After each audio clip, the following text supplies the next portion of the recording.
मैं वास्को दी गामा हूं, मेरी भूख ने हिंदुस्तान को ढूंढा। वाह क्या लाइन है। यह सिर्फ एक कही हुई बात नहीं बल्कि एक ऐलान है। एक ऐसा ऐलान जिसने एक ऐसे सफर की शुरुआत की जिसने दुनिया का नक्शा ही हमेशा हमेशा के लिए बदल कर रख दिया। चलिए इस कहानी की गहराइयों में उतरते हैं। चलिए जरा वक्त में पीछे चलते हैं। 15वीं सदी के यूरोप के बारे में सोचिए। बर्फीली रातें, कपा देने वाली ठंड, और खाने में क्या है? बेस्वाद उबला हुआ गोश्त या फिर नमक में लपेटा हुआ सूखा मांस। स्वाद की ये जो कमी थी ना, ये कोई छोटी मोटी बात नहीं थी, ये एक बहुत बड़ी समस्या थी। और इसका हल हजारों मील दूर एक देश में था। और यहां फर्क देखिए कितना दिलचस्प है। एक तरफ यूरोप का वो फीका बासी खाना और दूसरी तरफ पूरब का वादा, मसालों का जादू। हम बात कर रहे हैं काली मिर्च, लौंग और दालचीनी की। ये चीजें सिर्फ स्वाद ही नहीं बढ़ाती थीं, बल्कि गोश्त को लंबे समय तक खराब होने से भी बचाती थीं। तो समझ रहे हैं ना, ये बात स्वाद से कहीं ज्यादा बड़ी थी। तो सवाल यह है कि ये मसाले यूरोप पहुंचते कैसे थे? सदियों से अरब के व्यापारियों ने भारत से आने वाले जमीनी रास्तों पर कब्जा कर रखा था। वो भारत से सस्ते में मसाले खरीदते और यूरोप के बाजारों में उन्हें सोने के भाव बेचते थे। ये जो मोनोपोली थी, ये यूरोप के राजाओं, खासकर पुर्तगाल को कांटे की तरह चुभ रही थी। उन्हें हर हाल में एक नया रास्ता चाहिए था। जमीन का रास्ता बंद था, तो उन्होंने किधर देखा? समंदर की तरफ। लेकिन सुनिए, ये कोई आसान फैसला नहीं था। 15वीं सदी का समंदर एक अनजान, खौफनाक जगह थी जो अंधविश्वास और बहुत ही असली खतरों से भरी हुई थी। उस दौर के नाविकों के डर को समझना होगा। उन्हें लगता था कि दुनिया चपटी है और वो किसी भी पल किनारे से नीचे गिर सकते हैं। वो बड़े बड़े समुद्री राक्षसों से डरते थे जो उनके जहाजों को निगल जाएंगे। समंदर को एक बेरहम कातिल माना जाता था। और सबसे बड़ी बात, उनके पास कोई सही नक्शा भी नहीं था। मतलब ये एक ऐसा सफर था जहां से वापसी की कोई गारंटी नहीं थी। वास्को द गामा से पहले बार्थोलोमेव डियाज नाम के एक शख्स ने कोशिश की थी। वो अफ्रीका के दक्षिणी सिरे तक पहुंचा भी, लेकिन फिर उसे एक ऐसे भयानक तूफान का सामना करना पड़ा कि उसकी हिम्मत पूरी तरह टूट गई। उसने उस जगह का नाम तूफानों का अंतरीप रखा और सचमुच डर कर वापस भाग गया। ये तो बस एक झलक थी उस चुनौती की जो गामा का इंतजार कर रही थी। लेकिन वास्को द गामा वो किसी और ही मिट्टी का बना था। वो जिद्दी था, जुनूनी था, एक ऐसा नाविक जो उसका सामना करने को तैयार था जिससे दूसरे भाग खड़े हुए थे। और उसका सफर, यकीन मानिए, वो बेहद बेहद मुश्किल था। महीनों तक समंदर से लड़ने के बाद नाविकों का हौसला जवाब देने लगा। वो एक दूसरे से फुसफुसाते, हम किस पागल के पीछे आ गए हैं? इन मसालों के चक्कर में हम समंदर की मछलियों का चारा बन जाएंगे। जहाजों पर बगावत का माहौल था। और सिर्फ तूफान ही नहीं थे, एक और खामोश दुश्मन था, स्कर्वी। ताजे खाने की कमी की वजह से उनके मसूड़ों से खून बहने लगा, उनके दांत सड़कर गिरने लगे, शरीर पर दर्दनाक फोड़े निकल आए, और देखते ही देखते जहाज एक तैरता हुआ मुर्दाघर बन गया।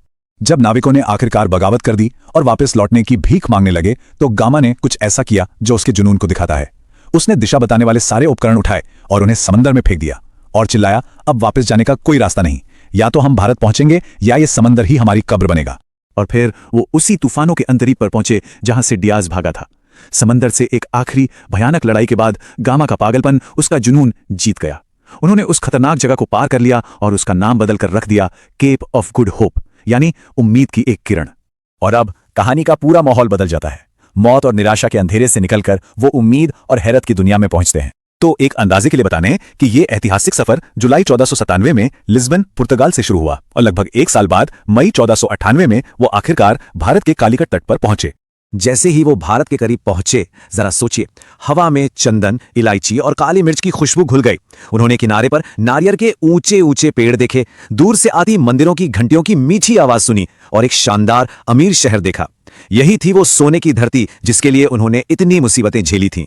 और यहां दो संस्कृतियों का टकराव देखने लायक था। कालीकट के राजा जमोरिन सोने के सिंहासन पर बैठे थे, बेशकीमती गहनों से लदे हुए। और गामा ने उन्हें तोहफे में क्या दिया? ऊनी टोपियां, पीतल के बर्तन और शहद के कुछ जार। आप सोच सकते हैं जमोरिन के दरबारी अपनी हंसी नहीं रोक पाए। उन्हें लगा कोई मामूली सा व्यापारी आ गया है। लेकिन तोहफों का ये अजीब लेन देन, ये तो बस शुरुआत थी। गामा का ये सफर असल में सिर्फ व्यापार के लिए नहीं था। इसने एक ऐसा पिंडोरा बॉक्स खोल दिया जिससे लालच, क्रूरता और साम्राज्यवाद का सैलाब आ गया।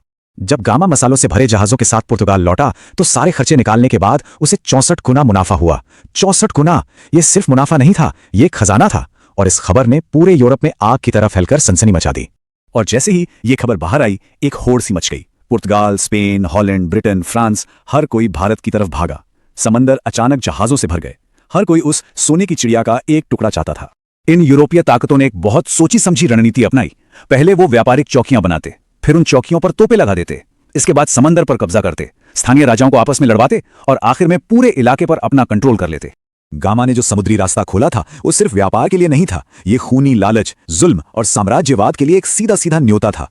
व्यापार के नाम पर लूट का एक ऐसा खेल शुरू हुआ जिसने दुनिया के सबसे अमीर देशों में से एक की कमर तोड़कर रख दी।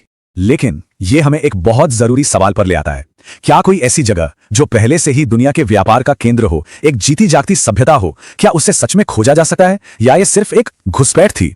दुनिया ने असली भारत को 1498 में नहीं देखा। दुनिया ने भारत को 15 अगस्त 1947 को देखा। ये वो दिन था जब इस देश ने गुलामी की जंजीरें तोड़ दी और दिखा दिया कि इसकी आत्मा को कभी जीता नहीं जा सकता। जो कहानी मसालों की एक हल्की सी खुशबू से शुरू हुई थी, उसने दुनिया को एक सबक सिखाया। आप सोने की चिड़िया को कुछ समय के लिए पिंजरे में कैद तो कर सकते हैं, लेकिन उसकी उड़ान को कभी नहीं रोक सकते।